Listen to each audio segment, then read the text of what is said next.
जय हिंद।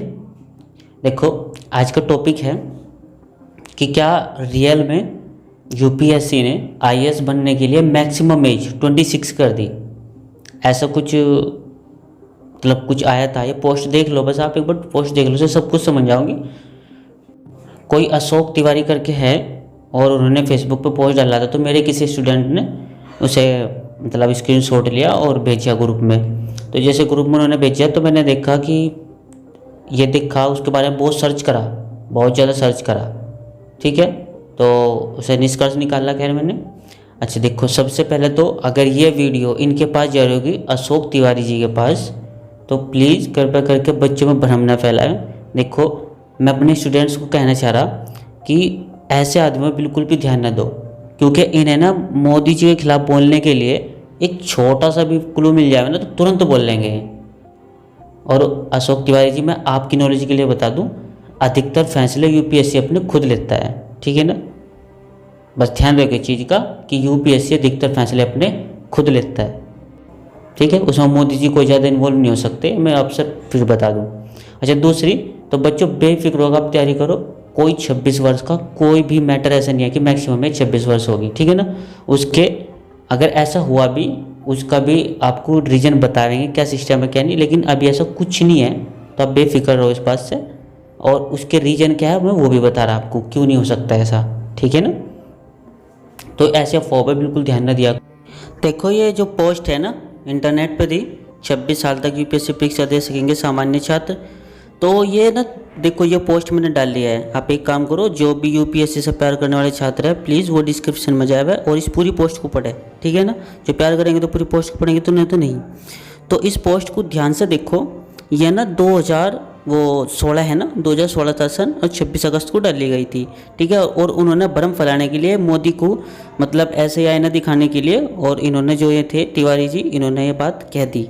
ठीक है नहीं, ताकि बच्चों के मन में फर्क जाए और फिर वोट वगैरह ना दे सके, कुछ ऐसा करके। वोट देना ना देना वो बच्चों की बात है, लेकिन आप उसे जरूर पढ़ो और जरूर देख आओ। ठीक है, और एक यूट्यूब की 4 मिनट की वीडियो, उसे भी ज़रूर देखे अगर रियल में है। ठीक है ना, आपको सब पता लग जाएगा, सब डाउट क्लियर हो जाएंगे। ठीक है, ऐसा आता है, कोई प्रॉब्लम नहीं है। ऐसा बहुत बार आया है और ऐसा कितनी बार आया भी कि भाई हम टाइम बदलेंगे, ये होगा वो होगा। ऐसा कुछ नहीं होता, क्योंकि सबको पता है यूपीएससी हलवा नहीं है। ठीक है, तो इसलिए आप मेहनत करते रहो, कोई दिक्कत वाली बात नहीं है, कोई प्रॉब्लम नहीं है, आप जी जान से लगे रहो। ओके, ऐसा पॉसिबल है ही नहीं, बिल्कुल भी नहीं है। ठीक है, वो क्यों नहीं है सुनो। सपोज करो मैं मिनिमम एज बच्चे की 12th में 18 साल के बच्चे ने 12th कर ली, ये मान के चलो, फिर वे कंप्लीट ग्रेजुएशन करेंगे। तो कंप्लीट ग्रेजुएशन करते 3 साल, तो कितने हुए टोटल है 21 साल। चलो, यूपीएससी को मिनिमम तैयारी के लिए मिनिमम तो देखो 3 साल चाहिए, या मैक्सिमम 3 साल मान लो, हम ये मान के चले मैक्सिमम 3 साल चाहिए। तो कितना हुआ 21 और 3 कितने हो गए 24 साल, बस उस 2 साल के अंदर। अब बहुत से बच्चे क्या हुआ फर्स्ट अटैम्प्ट में क्लियर करेंगे, लेकिन फर्स्ट अटैम्प्ट वाला आपको पता होगा मैं कैसे बच्चों की जो क्लियर करेंगे से, तो तीसरे चौथे में जाके लगभग क्लियर हुआ यूपीएससी। ऐसे नहीं, इतनी हंसी मजाक नहीं है, कोई भी टेस्ट उठा के क्रैक हो जाएगा, ऐसे नहीं होता। पहली बात, चलो मान के चलो कुछ बच्चे ऐसा होगा कि 12th के बाद यूपीएससी की तैयारी कर रहे, साथ साथ ग्रेजुएशन कर रहे, तो वे कुछ ही बच्चों की ऐसी सोच बने जो उनसे फर्स्ट टाइम अटैम्प्ट करें ना, वो उन बच्चों की सोच है। लेकिन बहुत से क्या होंगे, कुछ अपनी नौकरी करते करते भी इसकी तैयारी करेंगे, समझ रहे हो ना। हाँ, तो आपको क्या दिखाया गया इसमें कि जर्नल के लिए 26 वर्ष, ओबीसी के लिए भी, और SC/ST के लिए क्या दिखाया 3 साल और बढ़ा के, इन 26 3 29 साल कर दी उनकी। तो ऐसा कुछ नहीं है, बता दो, बिल्कुल एकदम बकवास और बिल्कुल फेक है। और मैं कहूँ जो भी ऐसा बंदे से मतलब कि डाल है ना पोस्ट, उन्हें तुरंत ब्लॉक मारो। ठीक है ना, मैं आपका ध्यान भटकाऊंगे। मेरे कितने स्टूडेंट में बिल्कुल उदास हो गए इस पोस्ट को देख के कि शायद अब 26 वर्ष क्या करेंगे, ये है वो है। और चलो हमने मन्ना हो भी गई, तो शेर घबराया नहीं करते। ठीक है ना, शेर को पता है किस तरह अपना काम करना है। 26 वर्ष पर तो जब भी कोई प्रॉब्लम नहीं है, लेकिन ऐसा है नहीं। लेकिन 26 वर्ष अगर है भी ना, तो मेरे स्टूडेंट जितने भी हैं ना, आप बिल्कुल डन हो, कोई प्रॉब्लम नहीं है आपको। अगर आपका मन हमेशा ऐसे रहा ना, तो मेरे हिसाब से आपको कोई नहीं रोक सकता यूपीएससी क्रैक करने से। तो देखो, आपको घबराने वाली मैंने बार बार बोल दिया कि कोई प्रॉब्लम है नहीं। तो ये ऐसे जो पोस्ट डाल रहा है, मैं उनका रीज़न बता दूँ, इन्होंने खुद से कुछ किया नहीं होता अपनी लाइफ में, अब ये क्या कर रहे, सारे के सारे सरकार के पीछे पड़ रहे। जो कभी खुद से कुछ नहीं करने का ना, हमेशा सरकार को वो दोष देगा, ठीक है ना। अरे आप अपने बच्चों को खाना नहीं खिला पा रहे, क्यों? वो आपकी लापरवाही है। आपने मतलब कि जो अपनी लाइफ में कुछ अचीव नहीं किया तो अपने बच्चों का पेट नहीं पाल रहे, उसमें सरकार की क्या गलती है, ये बताओ?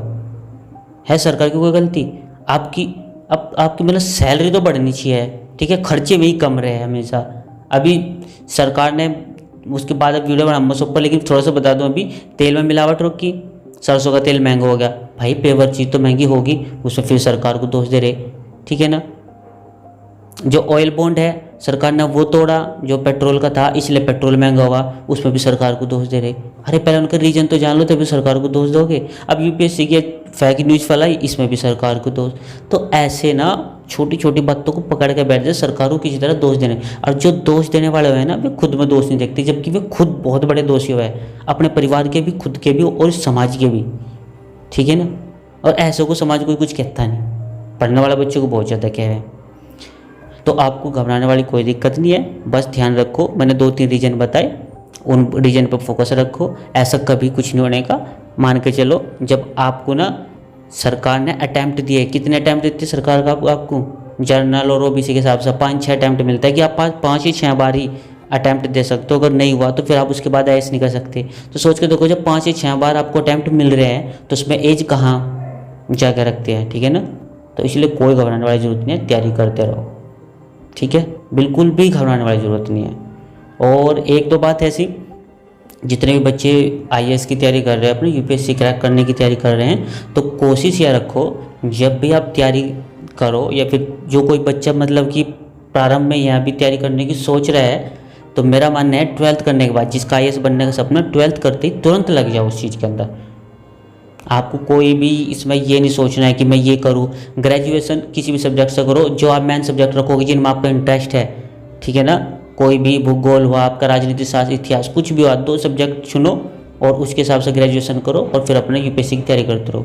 साथ साथ ग्रेजुएशन की बहुत अच्छी तैयारी होगी, और साथ के साथ उसकी आपका कोई साल नहीं घटाएगा, कुछ नहीं घटाएगा, ठीक है ना। तैयारी करो और आईएएस बन के दिखाओ। Best of luck.